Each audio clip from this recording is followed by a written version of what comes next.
জাতির পিতা ইব্রাহিম আলাইহিস সালাম না আদম আলাইহিস সালাম? জাতি মানে কি? জাতি মানে কি কোনো দল, কোনো ব্যক্তি, কোন লোক? সারা পৃথিবীর সবাই মানে হলো জাতি।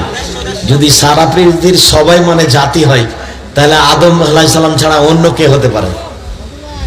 আদম আলাইহিস সালাম জাতির পিতা, ইব্রাহিম আলাইহিস সালাম ধর্ম মিল্লাতের পিতা।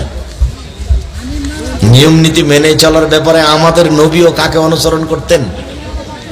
ইব্রাহিম আলাইহিস সালামকে। ইব্রাহিম আলাইহিস সালামের পরে যত পৃথিবীর মানুষ আছে সব দলের লোকই ইব্রাহিম আলাইহিস সালামকে মিল্লাতের পিতা হিসাবে গ্রহণ করেন।